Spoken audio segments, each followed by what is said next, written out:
नागपुर के Nandanvan police station ने एक लंबे समय से लंबित अज्ञात शव की पहचान कर एक महत्वपूर्ण सफलता हासिल की है। यह मामला उस समय सामने आया जब तेलंगाना के मेडचल क्षेत्र से प्राप्त पुलिस शिकायत के आधार पर भारतीय न्याय संहिता की धारा के तहत मामला दर्ज किया गया था। जांच के दौरान पुलिस को एक अज्ञात शव मिला था। शव के पास मिले कुछ सुरागों में खासदार महोत्सव का लोगो लगा हुआ एक सामान भी शामिल था, लेकिन इसके बावजूद मृतक की पहचान नहीं हो सकी थी। मामला लगातार जांच में बना रहा।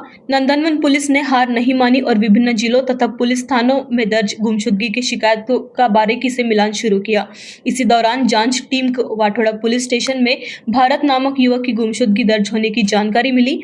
इसके बाद पुलिस ने भारत के परिजनों से संपर्क किया और उन्हें पहचान के लिए बुलाया।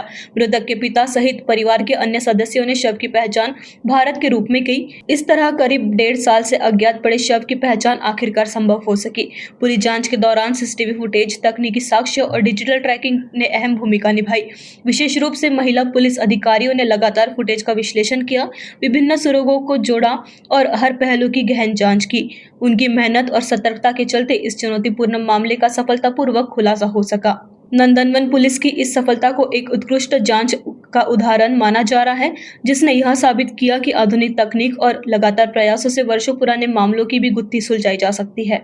यामध्ये पोलीस स्टेशन नंदनवन या ठिकाणी मंचुरियन ठाणे तेलंगणा या ठिकाणून काही पोलीस तपास आले होते। तर त्यांच्याकडे एक तपास यादी होती, त्यामध्ये एक त्यांच्या पोलीस स्टेशनला दाखल एक 103-1 BNS म्हणजे जो खुनाचा गुन्हा आहे तो दाखल होता। त्याचा CR नंबर आहे 780/2025। त्यामध्ये एक अनआयडेंटिफाईड अनोळखी डेड बॉडी त्यांच्याकडे होती। त्या डेड बॉडीवर एक खासदार महोत्सवचं लोगो लागलेलं होतं, त्यामुळे ते या ठिकाणी आलेले होते। तर आमच्याकडं त्या फोटोचं अवलोकन केलं असता त्यावेळी भरत हे नाव दिसलं।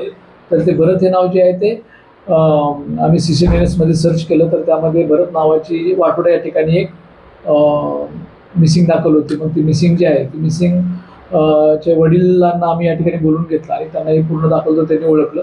त्या अनुषंगाने मृतकाची बॉडी पाठवण्यात आलेली। ही बॉडी जवळजवळ 1.5 वर्ष झालं अनआयडेंटिफाईड होती। CCTVच्या माध्यमातून आमच्या येथील महिला पोलीस अंमलदार रुखसार शेख यांनी ही कामगिरी केलेली आहे। Bureau report NTV 24 news, Nagpur.